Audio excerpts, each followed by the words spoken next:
Good evening. Welcome to Latino Talk TV. I'm your host, Jose Luis Jimenez. And I'm Ben Mendez. And I'm Greg Compian. I hope you're having a good evening out there. And just so you know, that you're broadcasting live from Houston Media Source here in the Greater East End of Houston, Texas. Tonight, we're going to have a very special show. We have something that is going to be, we're actually going to be announcing a show that's going to be happening here in Houston. It's going to be February the 15th and the 16th. For the Houston Grand Opera, and also in collaboration with Talento Bilingüe de Houston. You know what, I'll hold off on that. Just know that we really want you to watch, because the gentleman that the entire performance is based on is actually here tonight, and will actually be performing with us tonight here on live television. So that being said, please stay tuned. We're going to be here for an entire hour, which is going to go by really, really fast. So just join us. But right now, let's get right into it. So what's going on out there, Ben? Well, as you all know, we had the Senate race for Mario Gallegos' seat. And Sylvia and Carol made it to the runoff. Really no surprise. I think everybody expected that. But it's going to be very interesting now that we have 1 month before the governor. Actually, the governor has to set a date. The date has not been set yet. But it'll probably be in about 1 month. Maybe the first week of March, maybe the end of February, who knows, whatever the governor decides. But it's going to put the two top people face off against each other. We have the Harris County Commissioner, or former Harris County Commissioner, Sylvia Garcia, and the current state rep, Carol Alvarado. What do you think? Who's going to win? Well, before we get to that, what I think is that out of 295,000 voters in the precinct, or in the district, if you would, 15,000 came out. Yep. Terrible. I mean, if we expect to be taken seriously, we really got to figure out some way to get our people out to vote. And right now, whoever is the champion and whoever wins this, I hope at their victory speech, they address that issue, because that's pathetic. I agree with you 100%. I actually wanted to focus attention on that, because less than, you're right, 15, 16,000 people total, especially with, what was it, 2 weeks of early voting, that we were only able to get close to 7,000, 8,000 to vote in early voting, and another 7,000, 8,000 on election day. That's embarrassing, especially, that shows a lot about what is considered, quote unquote, a Latino district. If that's the kind of turnout that a district can produce, why put any resources behind it? What the people got to realize, that it's really not about the two candidates. It's about the residents, the constituents of Senate District 6. I mean, that's your representation. There's 31 state senators in the state of Texas. I mean, you really got to take this serious, folks, and get the people out and understand what it's about to have your voices heard. It brings up a good point. There's a lot of issues that the Hispanic community are facing right now, and we have zero, I'm talking about zero Hispanic representation in the Senate from Houston. So this is an opportunity to have representation, but we worked hard for these districts. I mean, all the redistricting that was going on after the census to make sure that we had representation. Okay, and now that people are not engaged with the political system, if you will, it's embarrassing for the Hispanic community. I can just see now the Houston Chronicle, Hispanics do not come out to vote on election day. What were we, 6%? 6% voter turnout? Of registered voters, less than that. I didn't do the specific math. And I wish I had a solution as to how to bring out voters. I don't think anybody has a solution, but it's pathetic. No, I think there is a solution. I think it begins by educating children since elementary school. We have to start the change from the very, very beginning, because we have a lot of disengaged parents, a lot of disengaged American citizens that do not know or feel or understand the value of going to vote. It is turning 18 and going to vote. It's not a celebrated act in the Latino community. That needs to change. Well, we can tout our size, we can tout our numbers, but it's not reflective of the representation, and that's due to the lack of our ability to understand the importance of having that privilege of voting and making every vote count. So I think that whoever is the winner, really that person has been entrusted to represent the constituents of the district Senate seat 6. So, I mean, if you have a business, if you live there, whatever the case may be, you really need to have your voice heard and practice your privilege that people actually fought and died for to go out and vote. It really is, instead of saying the negative things of embarrassing it, well, yeah, that is. But I think by saying that, we send off the message of keeping people, no, we need to get you in. Anyone can vote in this runoff. It doesn't matter whether you voted in the if you're a registered voter and live in that Senate District 6, you're able to come out and vote. We ought to have 100,000 people vote. That would send a strong message. I agree. And the district, by the way, is right in the heart of Houston. It goes all the way south, all the way east, and then it comes all the way downtown north and west. I mean, it is literally the heart of Houston. And it has some major, I would say, sports plexus in there. Has a downtown area, has the near north side, the southeast side. I mean, these Houston are Ship Channel. the Chip Channel. These are major money makers for the government. And we have to have representation. But first of all, we need to get voters out there. Well, we're going to have someone representing us, but what kind of voice is going to be available to that person, be it Sylvia Garcia or be it Carol Alvarado, if what she brings to the table is only 15,000, 16,000 votes? Because when they go to a general election, what kind of power or what kind of voice is that district going to have? You know, we need to speak for ourselves by getting in that ballot box on election day and doing something about it by voting. There's nothing else that can be louder than going in there and screaming by voting. That's the way you do it. Well, besides that, guys, if you look at the city hall race that's going to be coming up, we're going to be re-electing the mayor. And then what happens is that there's an economic impact with that also. Whether people see the value of spending money within that particular geographic area, which has economic impact, but if they don't see a return based on the value of sense of vote, the money spent elsewhere else. So it's a trickle effect. It's actually a chilling effect. Yeah. Okay. Next topic. What do we got? Because we got to get to the meat and potatoes of the show. 8 senators that are proposing an immigration reform bill. And these were some of the points that were highlighted in the reform bill. So we're going to have earned legalization of non-criminal unauthorized immigrants. Basically, they're going to get a green card, but they're going to have to pay fines and back taxes. Okay. Dreamers will earn green cards, but will not have to pay fines. The legalization of immigrant workers in agricultural industry, they'll get guest worker permits.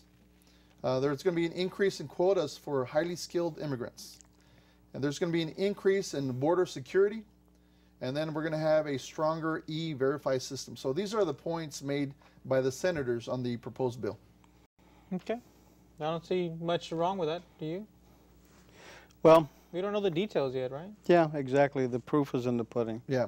And as you know, we're talking the Senate here. So the Senate is going to have to do their thing. And then once it's passed in the Senate, then it's going to go to the House.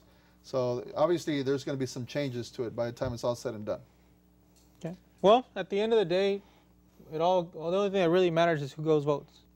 You know, if you don't go vote, we can create as many American citizens as we want, but if no one's voting, what's the point? Right? That's it. So I'm ready to hear a little performance by our guest from the Houston Opera. All right. Well, you know, let's take a quick break first, but let's just let you know right now, we have the composer and the conductor and the actual, what I say, the star of the show from the Houston Grand Opera and the rest of the crew.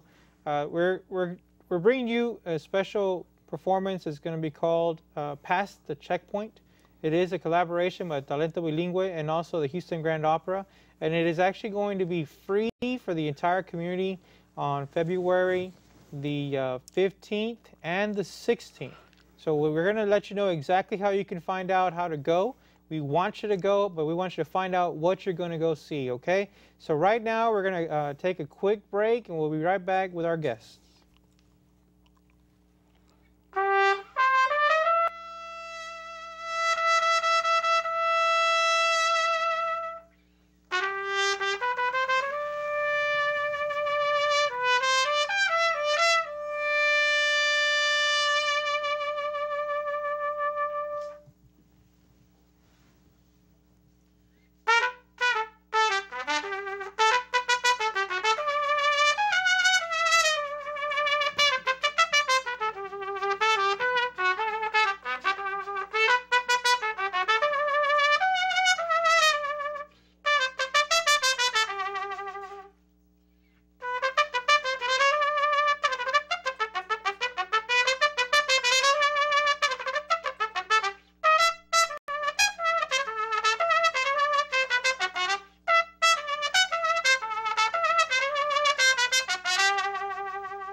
welcome back. You're watching Latino Talk TV. Now we have some very special guests with us. I hope you really enjoyed that performance that you just saw a little while ago. That was our trumpet artist, and actually the reason we're here, for lack of a better word, doesn't lack of a better word. He is the reason why we're here, okay? So his name is David Moreno, and he just gave a wonderful performance. I wanted him to keep playing, but unfortunately we have to come back, and now you're going to find out what's really going on out there, right? But let me introduce to you the guests that we have with us today. First and foremost, to my left is Mr. David Hanlon. You're the composer and the conductor. Yeah, that's right. Welcome to the show. Also, Ms. Sandra Bernhard, the director of Houston Grand Opera. HGOCO. HGOCO. Which is a part of Houston Grand Opera. Well, thank you for that. And also, last but definitely not least, well, one more over here, but Mr. David Moreno, the trumpet artist and the subject of the show. All right. So, and also over here, our great friend from Talento Bilingüe, and also our producer. No, you can introduce yourself. Right? Javier Perez. The one and only. And actually, thank you, Javier, for making this happen. He called me up and he's like, man, we got to get this on the show today. It's like, let's do this. So tell us, how did this come about? I mean, tell us a little about the show, because a lot of people may not know about this. So tell us about Past the Checkpoint and what it's about and how, what's going on. Sure. Well, this show came about because it was basically inspired by a story of a young man, and that's David Moreno. And I would love for David to tell his story, and then we can talk a little bit about how that came through to become an opera. Okay. So, David, you got an opera dedicated to you. I mean, exactly. That's not a small feat. I mean, yeah. Well, I'm very blessed to be here, of course, of the opera. I got the opportunity, and I'm gonna kind of start where how it came about was there was the first mariachi opera ever, which was Cruzar la Cara de la Luna, and of course the UTPA Mariachi Aslan it made a collaboration with HGO, and it just from there it took off. Of course, that opera spoke about immigration, and it was it was about a story about a family that gets broken apart because of the American dream and all that stuff, and of course I was actually born in Mexico, and I was here, without a social. Mm-hmm. So I was lucky enough, and I got an interview by the Houston Chronicle, and it just took off. I told them my story of how I got here, and then from there on, it's just I was lucky enough and I was blessed enough they heard me play. They really enjoyed how I play, and the next thing I know, they call me up and they're telling me that they want to write an opera about me, and I mean, it was amazing. So of course, and well, now I'm here. That's a great story. We're gonna have to do an opera about you. More like a comedy, I don't know what we would call it. I think it'd be great though. Why don't you tell us about some of because I was amazed by this story. David, tell me about some of the trials and tribulations that you went through and some of the hard decisions that you had to make. Because us as citizens, we take this for granted. And it's amazing the things that you had to consider, the things you had to go through for you to get where you are today. So why don't you tell us a little bit about that? Yeah, well, first of all, I'm going to say where I was born from. I'm from Monterrey. I was born in Monterrey, and I came to Texas, to U.S., when I was 5 years old with my family. I have two older brother, older sister, and my parents. And we came, and my parents tried to do the best they could to sustain us. We came with a tourist visa, of course, and after a couple of years, the tourist visa expired. Well, of course, we didn't go back. We stayed here because we wanted, my parents wanted to better our lives for their children. So we stayed here, and they worked real hard. I saw my parents, both parents, my dad working hard, doing any kind of housework he could find, any kind of job. My mom was also, trying to find any job. She would clean houses, babysit as much as they could.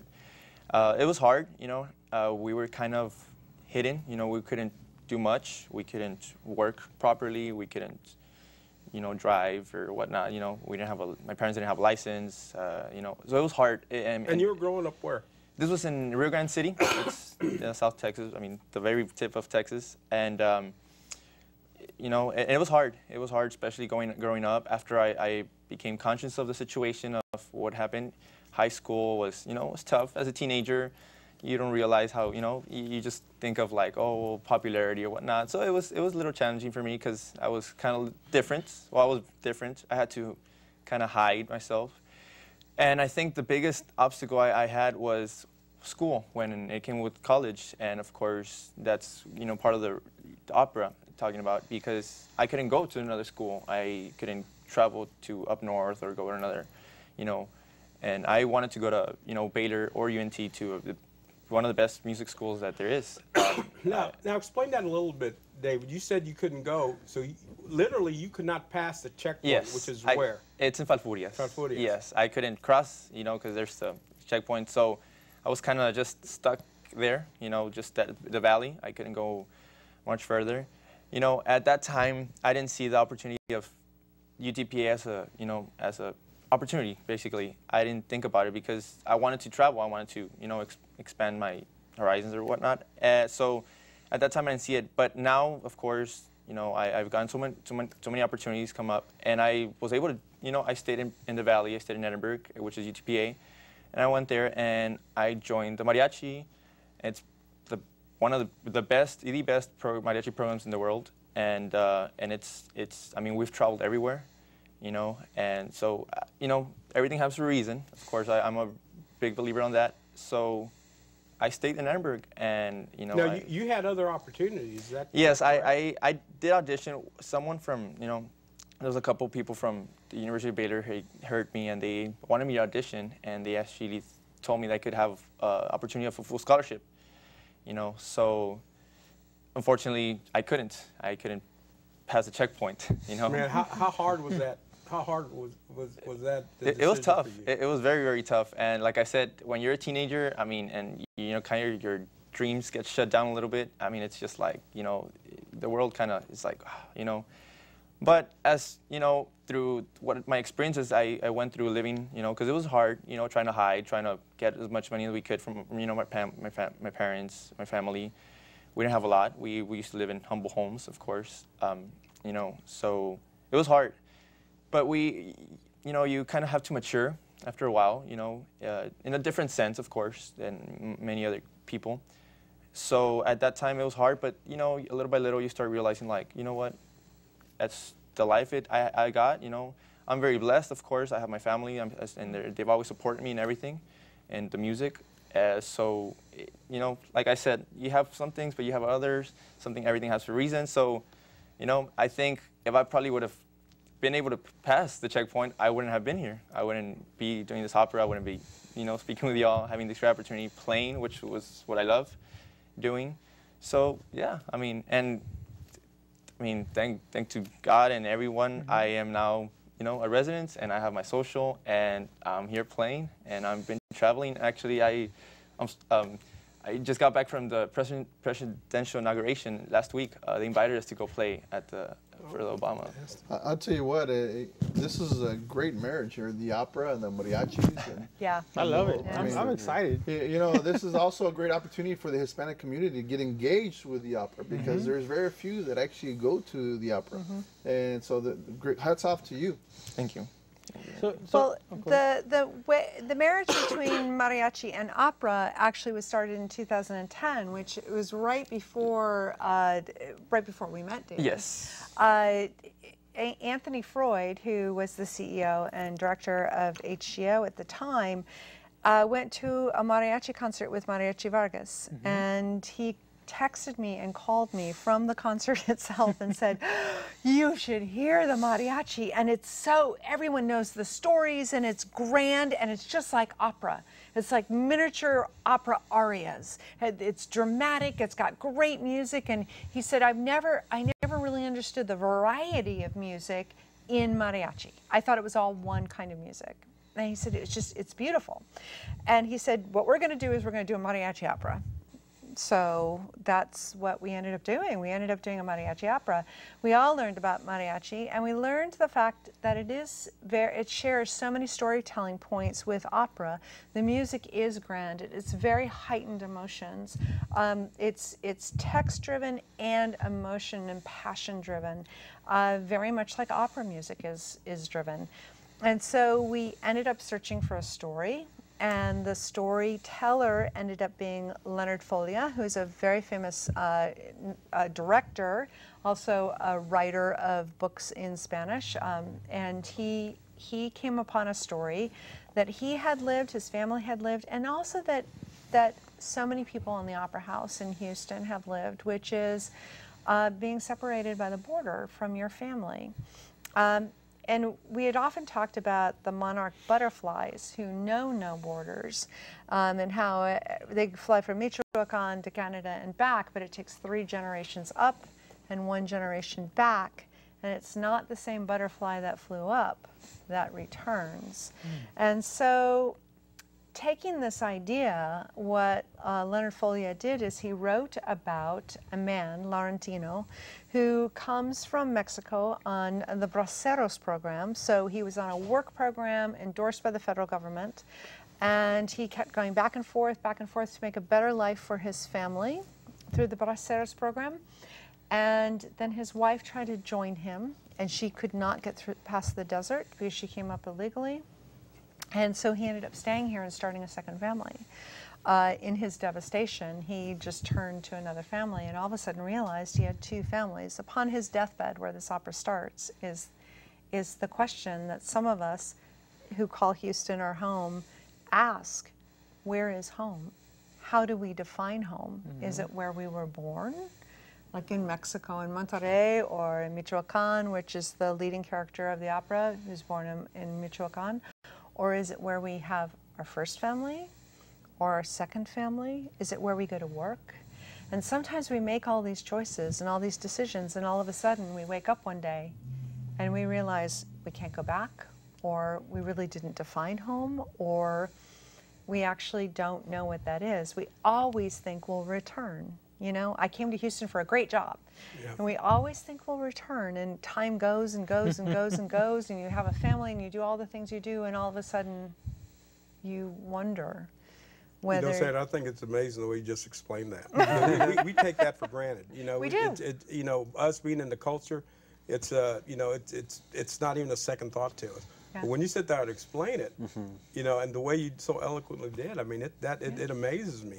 You know, the disconnect that happens and the heartache. Well, it's you know, when we were explaining Cruzar, when in 2010 it had its first premiere with Mariachi Vargas, and by the way, Jose Pepe Martinez, the music director of Mariachi Vargas, we turned to him to write the music, because if you're going to write a mariachi opera, you need to go to the best in mariachi. So we went to Jose Pepe Martinez, and when we were preparing all of this and talking about it, we performed at the Wortham with Mariachi Vargas, and then Mariachi Atzlan came and joined us, and we performed at Talento Bilingüe. Those were the premiered staged versions in 2010. Of course, that's when we met David. But it wasn't until we were explaining this story, very much like what I said, over and over and over again, and I had a woman from Pakistan come to me, and she said, "You keep talking about one border and one kind of butterfly." She said, I'm here, I've been in Houston for over 5 years. My family is across a great ocean. I have my other family here. She said, you have asked me questions that I can't answer. And she said, I'm quite taken by that, because I can answer questions about who I am and my work and where I'm from, but you've just asked me to define home. And will I ever return again? And she said, I don't know. And so it's why this is so important to perform, both Cruzar La Cara de la Luna, and then of course this next show. And really now talking about Past the Checkpoints, which is almost like a spin-off of Cruzar.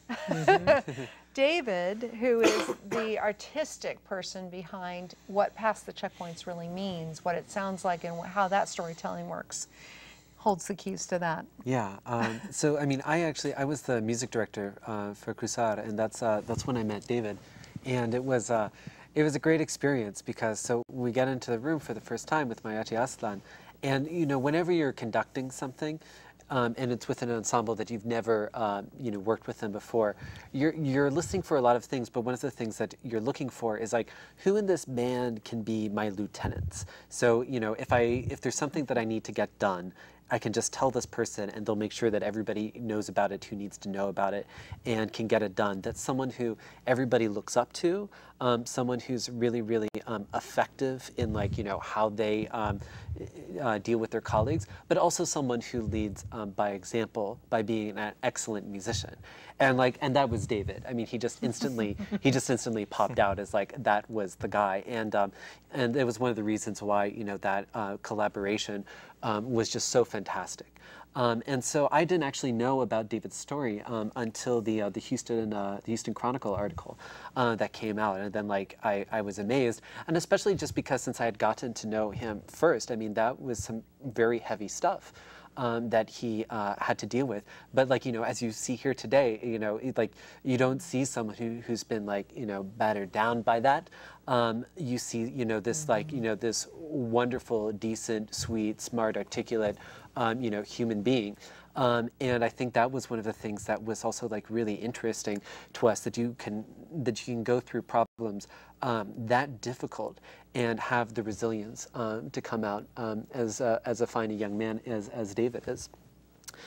So when Sandy called me after we did Cruzar, a few months after that really, and told me the idea for writing this opera based on David's life. And of course, I was really, really excited about it, especially just like to learn more about the details, because of course, like, you know, in just like one article in a newspaper, you know, there's only so much space. You're only going to learn so much. So of course, like the very first thing we did is me and my librettist, a wonderful playwright named Joanne Farias.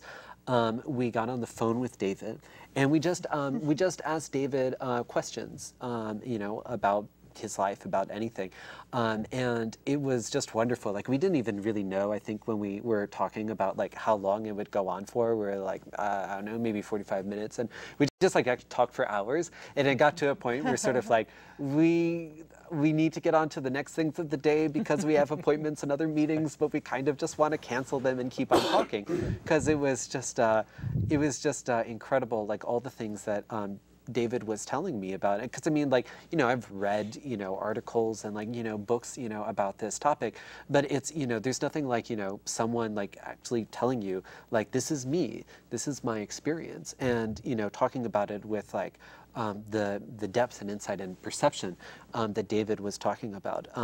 And so that gave us so many ideas about what we were going to write this opera about. And it's a lot of the same ideas that David just talked about here now. It's like, what is it, you know, to have to live a life also like in secret, where you really like, you can basically not tell anyone at all, because any like slip up at all, however minor, you know, could result in like your family being torn apart.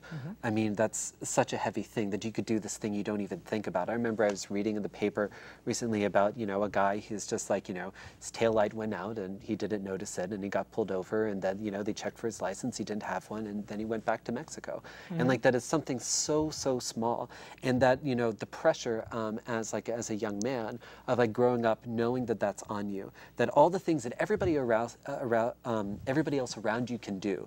They can go on trips here and there, like passing the checkpoint is nothing to them. You know, they can go to parties, they have a car, they have the money to go to the movies. Like all of these things that, you know, kids everywhere just take for granted, you know, growing up.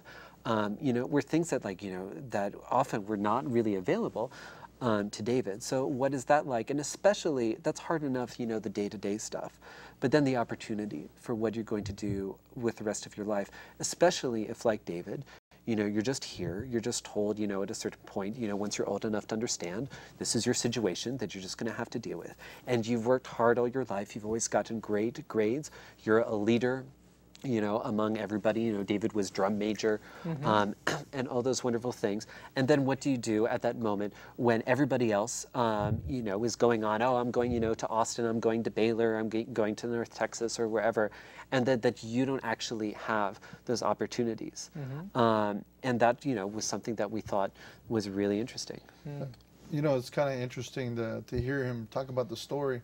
Is this really the first opportunity that you had to listen to someone's story that's an immigrant? Yeah, I mean, in open your person. eyes. Yeah.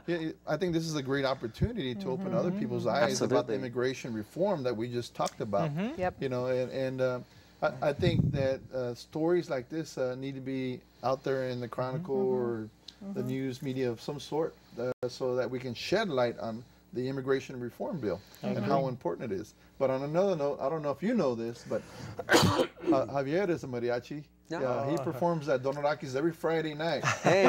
We will go. We will be there. I don't know about all that. I knew Bill was going to stick that in there The somewhere. karaoke machine, he rolls it around with him. No, so we're going to actually take a quick break, but before we go to on the break, I personally want to commend you for taking this project on. Everybody at the Houston Grand Opera, and David for stepping up and sharing your story, because truth is a lot of people are not willing to talk about it, you know, and we try to stay hidden behind the scenes, and I commend the organization for bringing this to the forefront, especially in a city as, I'm going to say, politically active as Houston. Yes. Because it is not, I don't think people really understand the magnitude of the decision to put this type of project at this type of level. That's right. Because TBH doing this show is one thing. Absolutely. I mean, that's normal, okay? But for the Houston Grand Opera to take it on, that's taken it to a whole other level, and I commend y'all for doing that. Jose, if I could, because I know I'm probably going to come off at the break, but let me say, the Latino community has no better friend than HGOCO. They are fantastic. And I've just been at the TBH just a few short weeks, and when Sandra came and told me the story, and with such vigor that she has, and she's like a bottle of caffeine after you talk to her. And really, Sandra, I want to tell you how much we appreciate it. And we appreciate you telling the story, so it's not just coming from us. And we realize things that we didn't realize before because of the story that you're telling. Well, it's a two-way street, and if you don't mind me interrupting. No, it's a two-way street. When we, the very first opera that HGOCO produced was The Refuge, about 7 different immigrant communities in Houston, and their stories of how they came to Houston, call Houston their home. And we did each one of the movements of the opera written by Christopher Theophanidis based on interviews taken by Leah Lax. We presented each individual community offering in the community from where the stories came. We thought that was extremely important, and that's actually the mantra of HGOCO now. When we went to Talento Bilingüe with the Mexican movement, there were very few people there. And this was before the theater was remodeled, and this is a very, very long time ago. This is in 2007. But one of the things that we noticed, and one of the things we were told, because we asked, was, well, why aren't there not more people here? Because each community got to pick how they wanted to present it. And so somebody said, Talento Bilingüe, it's Spanish speaking, you have to do it there. And it was right, we had to do it there. But we also had to listen to the audience members who did come. And what they told us was so very important, which is, we've been here before, where organizations come to us and say, we have the perfect story for you, we want to tell it for you, it's about interviews based about you, and then they go away. They share it with us, and then they never come back. And the other thing that we do in HGOCO is we're not about not coming back. We're about sharing Houston with all of our communities, because we are Houston, each and every community. So we learned about not just saying, "Oh, the refuge is over. Yeah, we'll see you. We'll see you when we come back for another." Just real piece. quick. Again? Again? Real quick. Again. I just want to say this. Now this is going to be February 15th and 16th. Yes. The 15th is The world premiere at Talento Bilingüe. They're on Jensen Drive, right across from Guadalupe Church, and this is completely free. Free. We want no everybody charge, to come. everyone. We will have 3 performances, one on Friday night and 2 on Saturday at 2 o'clock and 6 o'clock. Right. It's Friday at 6 and Saturday at 2 o'clock and 6 o'clock, and free. Free. Yeah, that's free. Well, one thing that, and we've had take a break on the screen for like the last 20 minutes, But anyways, the point But here. they can hear us. They right? can hear us. You're going to have to wait because we want you to hear this. Okay. It is free. And the other part about this is that, you know, the whole concept of politically very hot topics, you know, number one, you're taking it on. Number two, David stepping up and saying, you know what, go ahead and do my story. That in itself is, you know, That's tremendous. brave So, courage. Thank you. And we're going to take a quick break and we're going to bring two more guests on, Yes, on the please. show. Two more guests on the show. You're watching Latino Talk TV. We'll be right back, okay? Are we on there? Let's go.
Welcome back. You're watching Latino Talk TV. We now have two more guests from the opera Past the Checkpoint that's going to be brought to you by Talento Bilingüe and the Houston Grand Opera, HGO Co.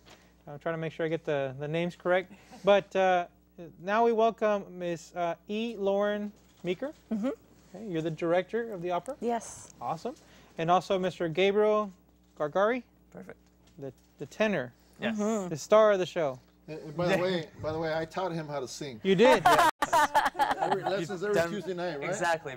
And some margaritas afterwards. There you go. So Gabriel, you play the part of. I play the role of Gabriel in the show, which is based off of David. Okay, so David, how does it feel to watch yourself, see yourself in the? Yeah, oh, it's awesome. And I was earlier, I was telling him how it just brings back a lot of memories, you know. And it's awesome to just, you know, he's trying to portray me, and he always we try to interact as much as we can. So you know, he wants to get feedback on how I am and stuff. And it's like I said, it brings back memories, and it's just. I mean, you know, I couldn't ask for more. I mean, wouldn't you want someone to play yourself and like live? I mean, it's awesome. You know, it's great. And may I ask, how old are you? I'm 22. You're 22. Yes. Man, dude, I don't even know what I was doing at 22. I don't remember 22. That's awesome. So You were still in high school. I was still in high school at 22. Okay, I'm in trouble for that one. So please share your experience on the entire. You know, how did we get here? That was the main question I want to ask. How did we actually get here? They told you this story, and boom. Right. How do we get to today?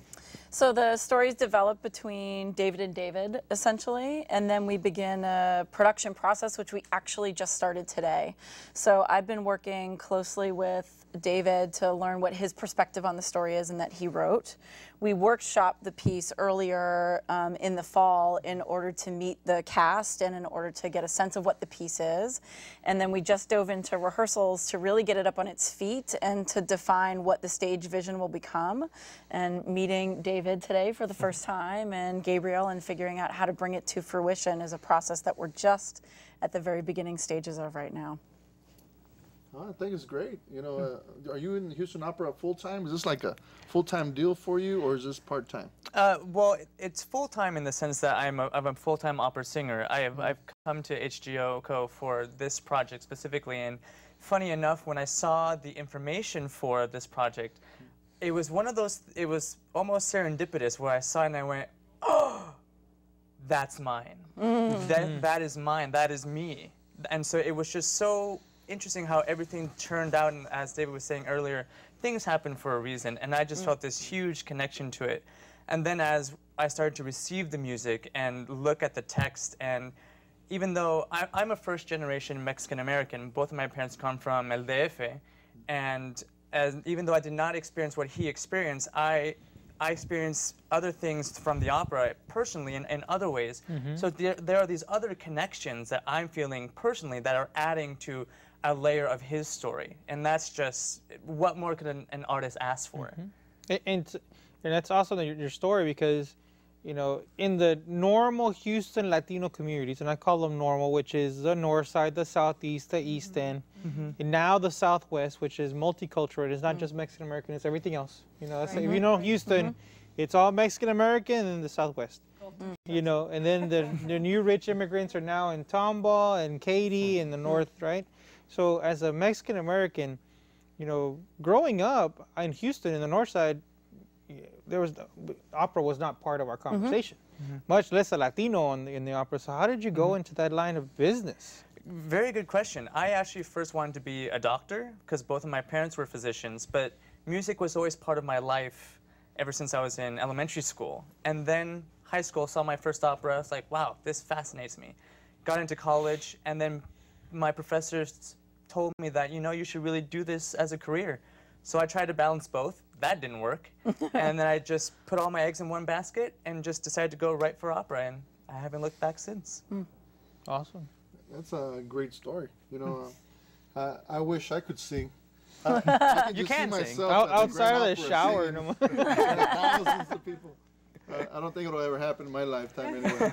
But I'm just curious, you as a Latino in the opera, and I don't know how many Latinos are in the opera to begin with, but how do you feel that we can get more people engaged in the opera in the Hispanic community?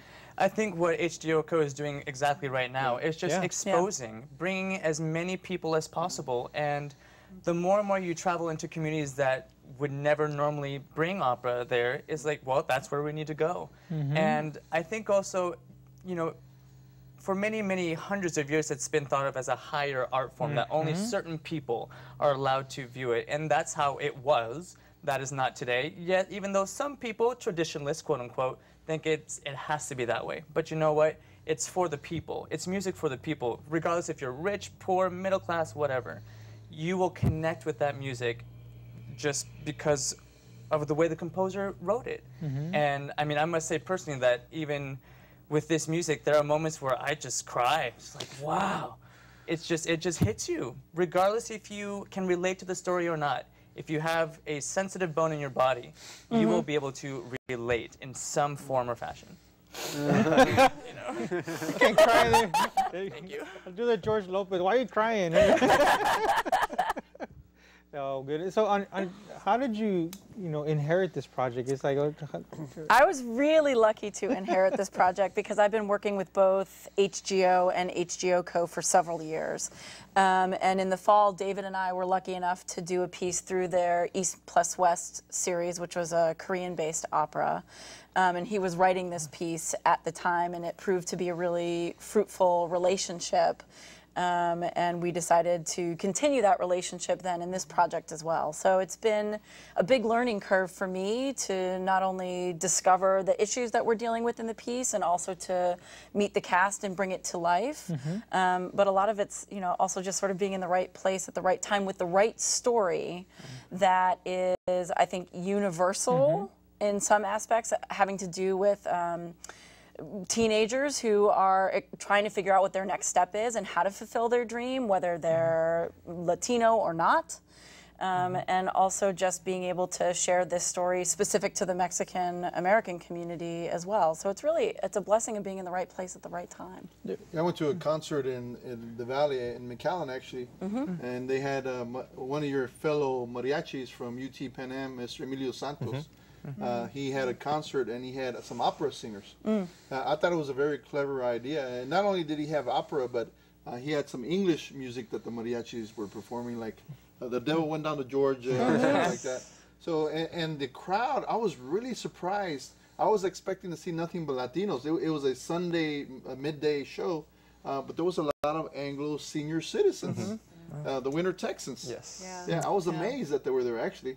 And so it was a great setting, and I thought it was a great idea. I was like, why don't we do that in Houston? And here we are. Opera and mariachi right here in Houston. It should be the great combination of elements in order to bring such a diverse group of people to see this, whether it's because the Mexican-American aspect speaks to you or because you like opera or that you're a teenager and you're exploring and it deals with issues that you and your family are struggling with. I mean, there's any number of reasons why this is a great piece for anybody to be involved with. So let's we got a few minutes left on the show. Let's talk about exactly when, where, and how this is going to happen. So how much does it cost? It's Free! All right. Free. So no excuse. You just got to get in the car and get there. And if you can't get in the car, get on Metro and get there. Right. Okay? Metro goes right by Talento Bilingüe. There's a stop right on the corner. So it's free. Yeah. Free. Okay. For the first 230 people. That's our limit. Limit is 230 people. Okay. So get there early. 3 performances. 3 performances, 230 people max. So you got to get there early, number 1. Number 2, days. What days is it going to be? It is going to be Friday, February 15th at 6 o'clock. Then on Saturday in the afternoon at 2 o'clock, that's February 16th. And then a second performance on Saturday the 16th at 6 o'clock. Okay, and so it's 6 o'clock, not like typical Mexican American. I told you 6, so you can show by 6:30. No, 6 o'clock. It's the honest 6 o'clock answer. means show up at 5:30 or even 5. Right. Make sure you get a It's seat. not Javier Perez time. Yeah, right. Or Ben Mendez time, running in right at the last minute. I should see how we do the show. We're actually running in right before we go live on the air. But okay, 6 o'clock, show up 20, 30 minutes early. Yep. And there are things to see in the lobby. In the lobby, there will be some artwork that is made by the Ripley House Teen program called Digital Connectors. They're working on a marketing and PR project. So they're going to hang some of the questions that they asked and some of the work that they've done in the lobby so you can get a good idea of how a neighborhood teen group saw this work and decided what the work was about in their own voice. So you have things to do, is what I'm saying. They'll show up at 5, and there's going to be some appetizers there. For the grand opening on Friday night, there will be some appetizers. So show up at 5 o'clock. You show up early. Donations accepted or anything? You need money? Yes. Donations will be accepted at the door, and we would love for anybody to give what they would love to give. So it is free, and if you can, donate. You know, we need all the help we can get, right? Yep. So Friday night, free. Bring money. Well done. That's right. Yeah. Okay. Now, and anything else that we need to say? I can tell you that the evening is short. The opera, the running length, you're doing the hour long. It's 50 minutes. So okay, 50 minutes. 5:00. Yeah. So 5:00. It's a little under an hour. But what we do at the end of the show is we have a conversation on stage, and we have the luxury of having the inspiration of the project. So we'll have a conversation on stage with the artist who did the performance, and with the librettist Joan Farias, and with David Hanlon, joined by David Moreno. Awesome. So here's an opportunity where we can talk about some of these topics that were brought up by the opera, or you can just give a congratulations to the great cast. Okay.